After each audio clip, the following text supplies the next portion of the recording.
Tuhan firman-Mu ajaib, kekal meski gunung menghilang. Tiada huruf yang gagal, tak terpatahkan sia-sia. Hidup seperti-Mu ya Allah, lebih dari emas. Aku bersaksi kitab-Mu, kitab yang suci. Terdengarkan firman-Mu, hibur hati yang luka. Terangilah langkahku kemanapun ku pergi. Biarkanlah firman-Mu berkuasa atasku. Ubahkanku, bebaskanku, ku mau menyenangkan-Mu. Tuhan firman-Mu ajaib, kekal meski gunung. Ubah dan bebaskan aku, mau menyenangkan-Mu. Salam jumpa pemirsa terkasih, saya menyambut Anda sekalian dimanapun Anda berada dalam episode terbaru program studi harian kita, Semua Kitab Suci. Dalam program ini, kami mempelajari seluruh isi Alkitab dari Kitab Kejadian hingga Kitab Wahyu. Kita telah mencapai dalam studi kita tentang kitab-kitab Perjanjian Baru, surat pertama kepada jemaat di Korintus, pasal yang keempat. Jika Anda melewatkan satu episode atau lebih dan ingin menontonnya sehingga Anda dapat mengikuti pelajaran bersama kami, silakan kunjungi website kami semuakitabsuci.com dan Anda dapat menonton episode sebelumnya dan Anda akan sangat-sangat diberkati.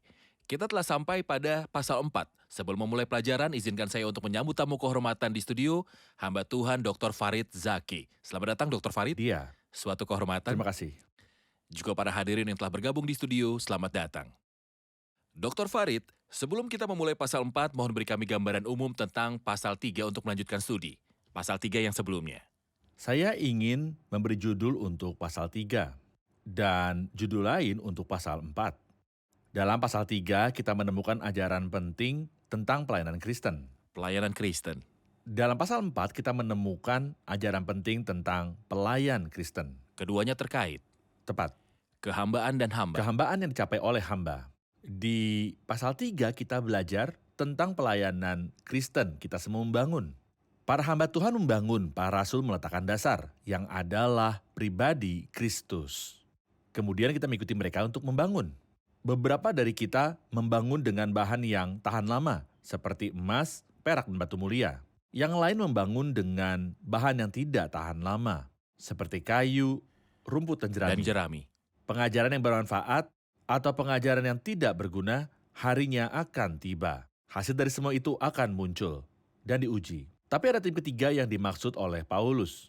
Dalam pasal 3 yang belum kita pelajari, mereka adalah orang-orang kafir pencipta ajaran sesat. Mereka ingin menajiskan bait Allah atau mencemarkan gereja Tuhan. Rasul Paulus berkata tentang mereka di pasal yang ketiga. Jika ada orang yang membinasakan bait Allah, maka Allah akan membinasakan dia. Ini adalah orang kafir. Orang-orang yang tidak Orang-orang percaya. tidak percaya. Mereka memperkenalkan hal-hal di bait yang menajiskan bait ini, seperti Ajaran palsu. ajaran palsu. Benar. Kemudian ada pasal 4. Paulus akan berbicara tentang para hamba, jadi dia mulai berbicara tentang dirinya sendiri. Di awal pasal dia berkata, demikianlah hendaknya orang memandang kami sebagai hamba-hamba Kristus. Jadi setelah dia mengakhiri pasal 3 dengan mengatakan, semuanya milikmu, jadi jangan bermegah sebagai hamba Tuhan. Seolah seseorang bertanya kepadanya, bagaimana dengan Anda para hamba Tuhan? Bagaimana kami menganggap Anda? Jika kami tidak membanggakan Anda, apa yang akan kami lakukan untuk Anda?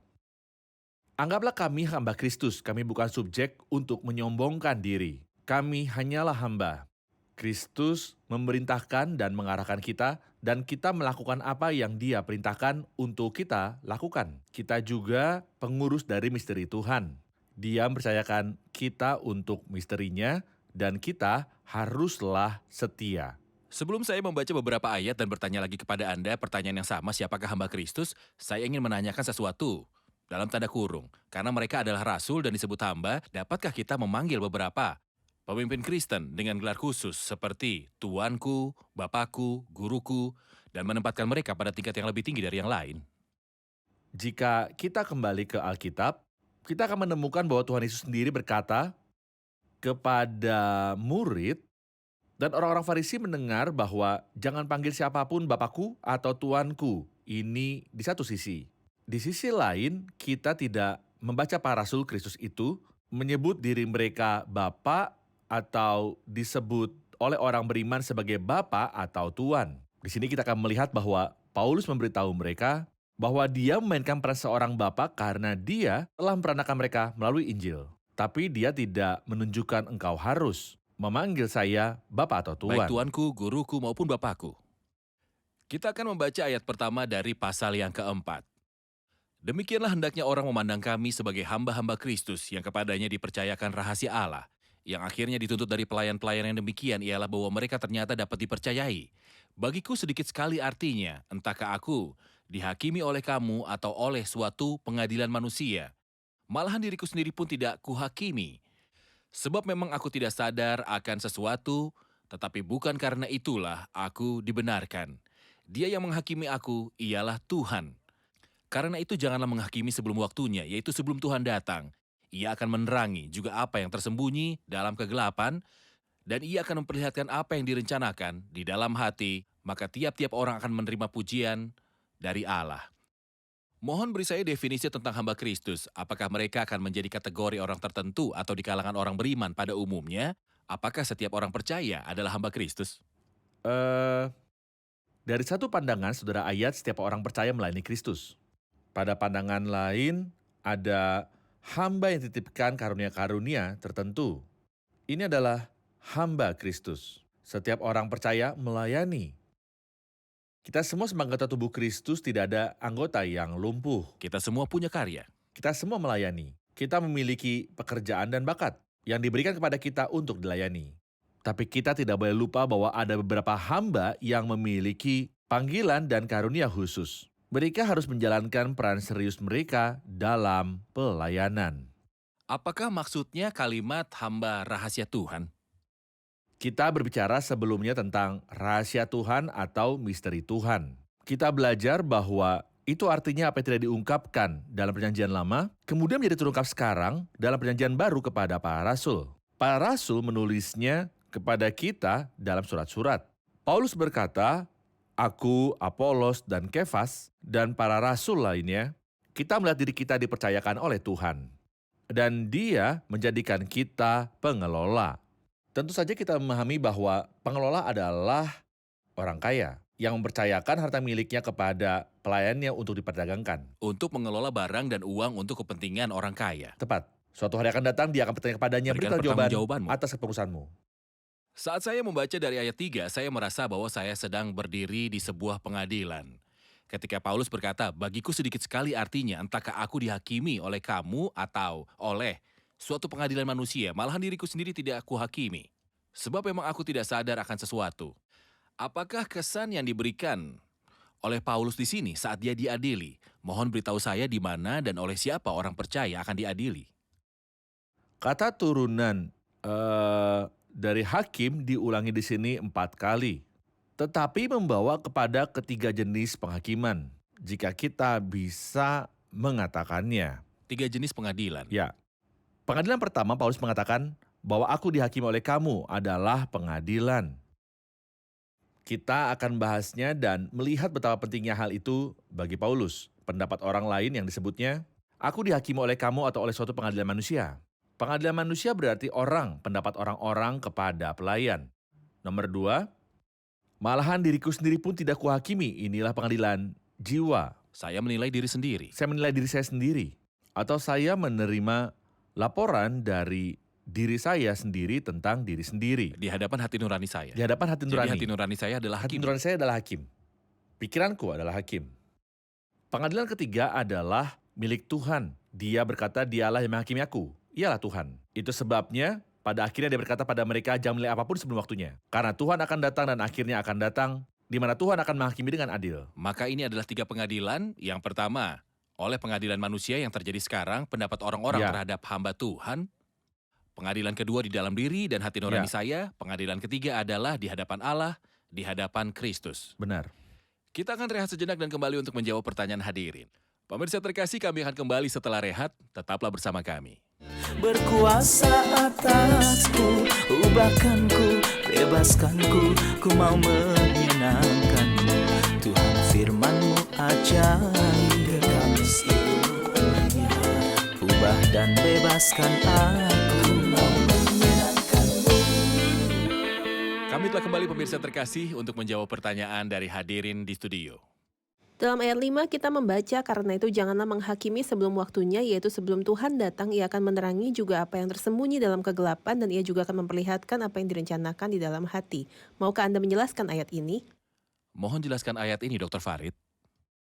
Oke, saya akan. Izinkan saya mengomentari apa yang baru saja kita bahas, Saudara Ayat. Silakan. 3 jenis pengadilan dan apa yang kita pelajari dari Paulus. Ya, Paulus, apa pendapatmu di pengadilan pertama, di mana ada pendapat orang-orang tentangmu? Dia tidak mengabaikan sepenuhnya. dia mempertimbangkannya. Karena ada orang yang mengatakan, Kita tidak peduli pendapat orang. biarkan mereka bicara. Ini ekstremisme.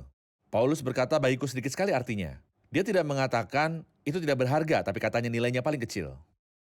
Ini mengajarkan kita bahwa secara alami kita cenderung senang dipuji orang. Tapi yang menjadi bahaya ekstrim adalah menjadi terlena oleh gelombang pujian. Seseorang bernama John Milton berkata bahwa penghalang terkuat dari pikiran mulia adalah pujian dan sanjungan. Sehingga hal ini menimbulkan hambatan. Ia menghalangi. Tentu, ini membuat seseorang mengagumi dirinya sendiri sepanjang waktu dan ingin mendapatkan persetujuan dan ketenaran orang. Hal ini menyebabkan hambatan. Tipe kedua, malahan diriku sendiri pun tidak ku hakimi. Sebab memang aku tidak sadar akan sesuatu. Tetapi bukan itulah aku dibenarkan. Ingin menunjukkan pendapat saya tentang diri saya sendiri. Di hadapan hati nurani saya, hati nurani itu baik. Hati nurani yang terangi oleh firman Allah. Dan hati murni yang terangi oleh Roh Kudus. Karena dalam Roma 9, Paulus mengandalkan hati nuraninya dan berkata, suara hatiku turut bersaksi dalam Roh Kudus. Saya tidak dapat menghilangkannya, tetapi pada saat yang sama, saya tidak dapat mengatakan bahwa hatinya hati nurani yang menjadi hakim. Dapat dikatakan bahwa sebagai seorang pelayan, hati nurani saya terhibur tentang beberapa hal. Dan saya tidak memeriksanya dalam terang Alkitab. Hasilnya mungkin penilaian yang salah. Karena hati nurani bisa saja berubah sesuai dengan pengaruh sekitarnya. Tepat. Nomor 3, pertanyaan saudara kita. Arti Jadi, ayat tersebut. arti dari ayat tersebut, karena itu jangan menghakimi, ayat 5, karena itu janganlah menghakimi sebelum waktunya. Kita cenderung menjadi hakim dari diri kita sendiri. Jika saya membiarkan diri saya sendiri, saya akan menilai. Saudara Ayat, apa yang saya suka darimu, saya tidak perlu memberitahumu. Saya suka ini dan itu dari Anda, tapi saya tidak suka hal ini dalam Anda, saya tidak suka cara Anda dalam hal ini. Dan saya juga menilai motifnya. dan motifnya. Siapa saya untuk menilai? Siapa aku untuk menghakimimu? Tuhanmu, dialah yang menghakimi Anda. Jika Tuhan memberi saya kata-kata yang membesarkan hati, saya harus mendorong Anda. Saya membaca kisah yang indah tentang seorang saudari, orang percaya di sebuah gereja. Dia dikenal oleh kata-katanya yang baik.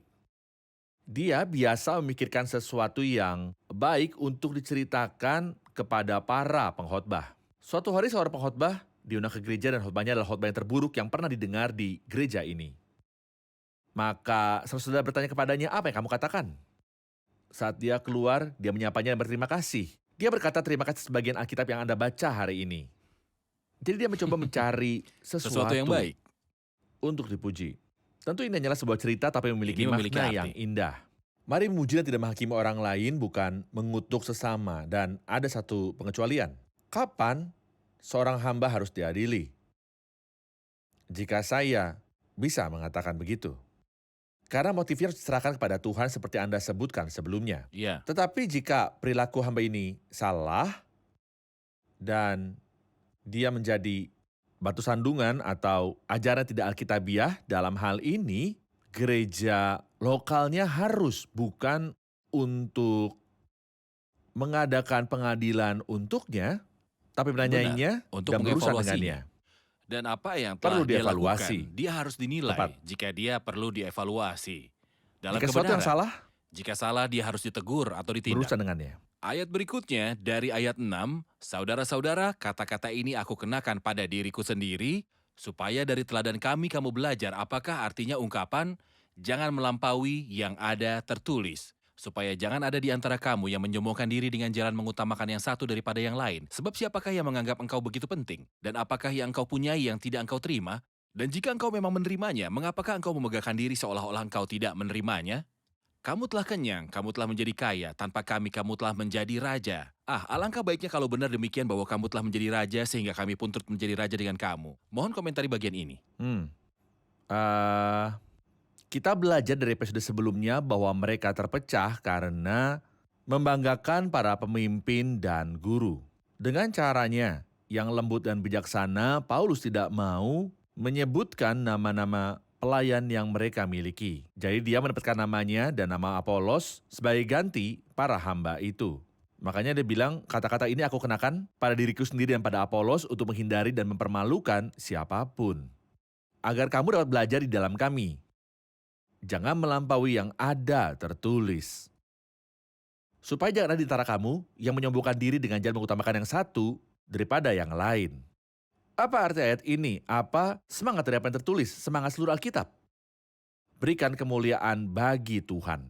Jangan sombong karena manusia. Inilah dikatakan Musa. Aku akan memberitakan nama Tuhan. Pujilah kebesaran Kepada Allah Tuhan kita. Daud berkata, karena Tuhan, jiwaku bermegah, seolah-olah dia mengatakan semangat dari kata-kata tertulis hanya untuk meninggikan Tuhan. Jadi lupakanlah keinginan meninggikan seorang pelayan atau menyombongkan timnya melawan Kemudian saudaranya. dia berbicara kepada mereka sambil berkata, sebab siapakah yang menganggap engkau begitu penting? Benar. Saya membutuhkan komentar atas kata-kata yang diberikan kepada mereka, kamu telah kenyang, kamu telah menjadi kaya, tanpa kami kamu telah menjadi raja. Alangkah baiknya kalau benar demikian. Ayat 7. So, siapakah yang menganggap engkau begitu penting dan apakah yang kau punyai yang tidak engkau terima? Di sini agar akurat dia berbicara tentang hal-hal rohani. Ya, Dia tidak bicara tentang hal-hal materi. Dia ingin beritahu bahwa hamba yang memiliki karunia atau kemampuan untuk berkhotbah, bahwa pemberian ini dari Tuhan dan bukan dari dirimu bukan sendiri. dari dirimu sendiri. Jadi jangan sombong dan jangan biarkan orang beriman membanggakan Anda. Kemudian dia mengarahkan pidatonya ke semua gereja. Dia berkata terus terang, Anda melakukan hal-hal yang menunjukkan bahwa Anda tidak menyadari para pelayan dan penderitaan serta masalah mereka. Anda sudah kenyang, tapi kami masih Kami lapar. Anda sudah kaya, kami miskin. Anda telah memerintah sebagai raja tanpa kami. Ini adalah ungkapan sarkastik yang serius. Itu artinya kamu menjadikan dirimu hidup pada masa pemerintahan Kristus dan meninggalkan kami untuk menderita penghinaan dan rasa malu sebagai hamba. Karena kita sejauh ini masih hidup dalam kehinaan. Tepatnya kita dipermalukan. Mereka melupakan bahwa Kristus sendiri ditolak dan waktu pemerintahannya belum tiba. Sementara mereka menjadi pemerintahan secara harafiah. Seolah mereka telah mencapai pemerintahan. Jadi dia berkata, alangkah baiknya kalau kamu Kami telah berharap menjadi raja. Anda telah memerintah, bahwa penderitaan kami akan berakhir dan kami akan hidup sebagai raja. Kemudian dia menjelaskan, sebab menurut pendapatku Allah memberikan kepada kami, para rasul, tempat yang paling rendah. Sama seperti orang-orang yang telah jatuhi hukuman mati, sebab kami telah menjadi tontonan bagi dunia, bagi malaikat-malaikat, dan bagi manusia. Metafora yang indah ini diambil dari apa yang pernah menjadi Budaya pada saat itu. di arena atau ring gulat Yunani. Apa yang mereka lakukan, mereka biasa membuang orang yang dihukum mati, para penjahat kepada binatang buas. Mereka melepaskan binatang untuk bermain dengan mereka. Tentu mereka melemparkannya ke singa dan harimau yang lapar. Para penjahat itu terus berusaha melawan binatang buas, tapi tentu saja binatang buas tetap melahap mereka. Dan ada penonton yang menonton di teater. Dan ada penonton, jadi dia memberitahu mereka, karena penderitaan yang kita hadapi, kita telah menjadi tontonan bagi seluruh dunia, yang diwakili oleh para malaikat dan manusia. Keduanya menonton apa yang terjadi. Inilah harga yang harus dibayar oleh orang percaya sebagai pengikut Kristus. Ya, Banyak yang mengatakan hamba memiliki kelebihan, tetapi saya mengatakan bahwa hamba sejati yang bekerja adalah orang yang berjalan di jalan penderitaan, menangis, 100%. memikul salib saat mengikuti Kristus. 100%. Kita rehat sejenak dan kembali untuk menjawab pertanyaan hadirin. Pemirsa terkasih, kami akan segera kembali setelah rehat. Tetaplah bersama kami. Berkuasa atasku, ubahkanku, bebaskanku, ku mau menyenangkanmu. Tuhan firman-Mu ajaib, kami seluruhnya. Ubah dan bebaskan aku, mau menyenangkanmu. Kami telah kembali pemirsa terkasih untuk menjawab pertanyaan dari hadirin di studio. Dalam ayat 15 dia berkata, sebab sekalipun kamu mempunyai beribu-ribu pendidik dalam Kristus, kamu tidak mempunyai banyak bapa, karena akulah yang dalam Kristus Yesus telah menjadi bapamu oleh Injil yang kuberitakan kepadamu. Sebab itu aku menasihatkan kamu turutilah teladanku. Justru itulah sebabnya aku mengirimkan kepadamu Timotius, yang adalah anakku yang kekasih, yang setia dalam Tuhan. Ia akan memperingatkan kamu akan hidup yang kuturuti dalam Kristus Yesus, seperti yang kuajarkan di mana-mana dalam setiap jemaat. Kami ingin tahu tentang hati pastoral Paulus menuju gereja Korintus. Kami juga ingin tahu tentang peran Timotius bersama Rasul Paulus dalam ayat-ayat ini. Mohon beritahu kami tentang hati Paulus sebagai hamba, Bapak yang memperhatikan anak-anaknya, dan peran Timotius bersama Paulus dalam pelayanan. Adapun peran Paulus, pertama, dia memberitakan mereka dan memperanakan mereka dalam Injil. Jadi, dia adalah bapa spiritual. Dia adalah bapa spiritual yang membawa mereka kepada iman. Itu adalah hal pertama. Itulah arti Bapak spiritual, Inilah membawa arti mereka ke kebapaan iman. spiritual. Hal yang indah adalah bahwa bapa ini, dan seperti yang dilakukan setiap bapa dari kita, setelah dia mendapat anak, dia tidak meninggalkan mereka, Ya, tapi dia membawa mereka, peduli pada mereka. Dan dia juga mendisiplinkan mereka. Kita melihat bahwa Paulus melakukan hal yang sama di sini. ya. Dia merawat mereka dengan semua kasih. Semangat kasih meresapi kedua suratnya ke gereja Korintus, tetapi dia juga memberi mereka makan dan mengajari mereka firman Allah. Juga dia menegur mereka. Jika seorang bapa tidak menegur anak-anaknya, dia memanjakan mereka. Ini akan menjadi kelalaian dalam asuhan mereka. Bapak yang tidak mendisiplinkan anak-anaknya, memanjakan mereka. Tepat. Jadi, Paulus memainkan peran yang sama, perhatikan kalimat yang diucapkannya. Dia memberitahu mereka, karena akulah yang dalam Kristus Yesus telah menjadi bapamu oleh Injil yang kuberitakan kepadamu. Ini nomor 1, jadi ini menunjukkan bahwa dia adalah bapa spiritual. Nomor 2, aku merendahkan diri sebagai teladan untukmu. Sebab itu aku menasihatkan kamu, turutilah teladanku, perilakuku dan tindakanku. Jadi sang bapa menempatkan dirinya sebagai teladan dan contoh. Nomor 3, dia mengingatkan anak-anaknya dari apa yang mereka lupakan. Aku mengirimkan kepadamu Timotius memperingatkan kamu akan hidup yang kuturuti dalam Kristus Yesus. Anda lupa meskipun saya tinggal bersama Anda selama lebih dari 1,5 tahun. Hal keempat, menegur kamu sebagai anak-anak yang kukasihi. Apakah yang kamu kehendaki? Haruskah aku datang dengan cambuk atau dengan kasih atau dengan hati yang lembut? Sedangkan untuk Timotius, dia memiliki peran khusus dengan Paulus. Dia memanggilnya ke sini. Pertama, anakku yang kekasih. Kedua, Yang setia. anak yang setia dalam Tuhan. Paulus mengadopsi Timotius. Ini adalah pelajaran bagi kita sebagai hamba untuk memuridkan.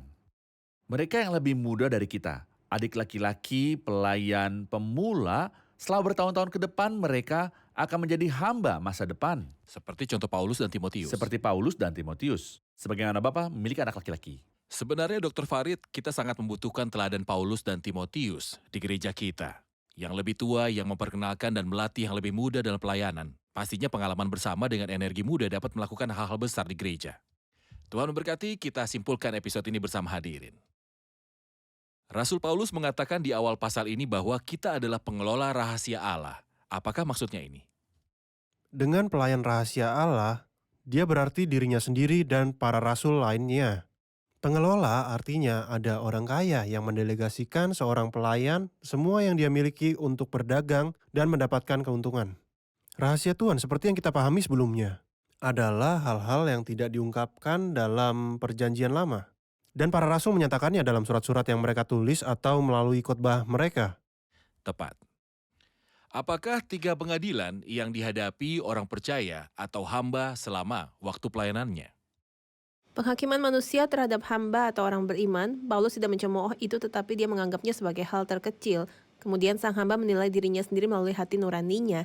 Ini benar, tapi aku tidak bisa bergantung pada itu saja. Kemudian penghakiman Tuhan yang benar, kita harus tahu bahwa Tuhan adalah hakim, jadi kita tidak menunjuk diri saya sebagai hakim saudara-saudara saya. Satu hari Tuhan akan menerangi hal-hal yang tersembunyi dari kegelapan. Terima kasih Tuhan memberkati, terima kasih Dr. Farid. Kita lanjutkan diskusi di episode selanjutnya. Pemirsa terkasih, Rasul Besar Paulus menganggap dirinya sebagai hamba dan pelayan rahasia Tuhan. Tuhanlah yang memanggilnya untuk kerasulan. Dia dipanggil oleh Kristus yang bangkit dalam kemuliaan, tetapi dia tidak membanggakan orang-orang yang dia layani. Dia berkata bahwa saya adalah seorang hamba dan seorang pelayan rahasia Tuhan.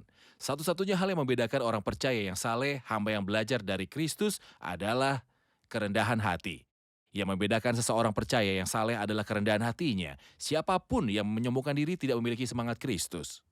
Siapapun yang menyombongkan diri tidak belajar dari Kristus yang berkata, "Belajarlah padaku, karena aku lemah lembut dan rendah hati, dan jiwamu akan mendapatkan ketenangan."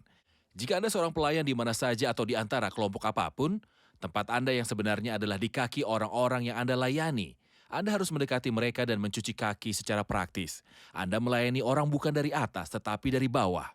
Anda membawa orang bekerja sampai mereka dilahirkan dalam Kristus. Anda menanggung beban mereka. Hamba adalah orang yang melayani kebutuhan rakyat. Dia tidak menjadi tuan atas orang-orang yang dipercayakan padanya. Tidak ada dalam Alkitab kita membaca bahwa hamba lebih tinggi dari orang yang dilayani, atau bos atas orang.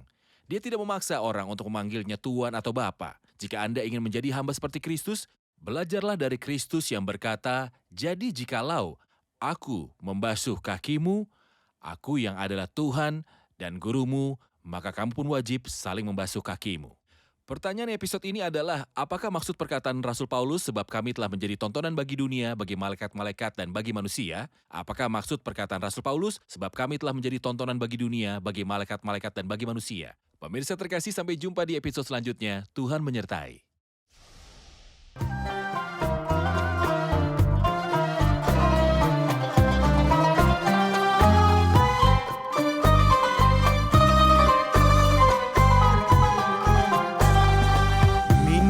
يحل الغربة غيرك ويخليها جنة، ياللي معاك النفس بتفرح والقلب بيتهنى. مين مين مين مين مين مين مين مين مين يحل الغربة غيرك.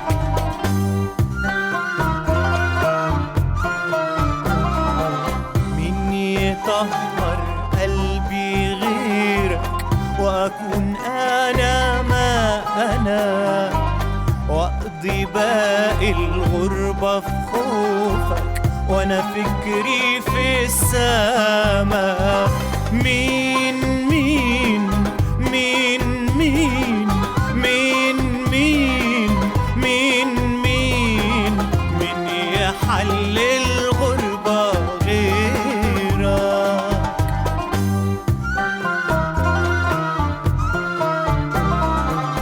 مين فداني بدمه غيرك، ذبح واشتراني. أحصوك انت مع الأثمة وانا نفس الجاني. مين مين مين مين مين مين مين مين مين يحل الغربة غيرك.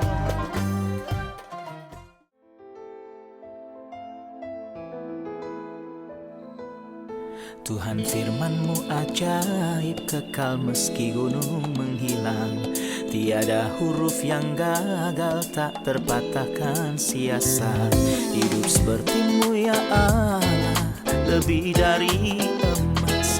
Aku bersaksi kitab-Mu, kitab yang suci. Mendengarkan firman-Mu, hibur hati yang luka. Terangilah langkahku kemanapun ku pergi. Biarkanlah firman-Mu berkuasa atasku. Ubahkanku, bebaskanku, ku mau menyenangkan-Mu.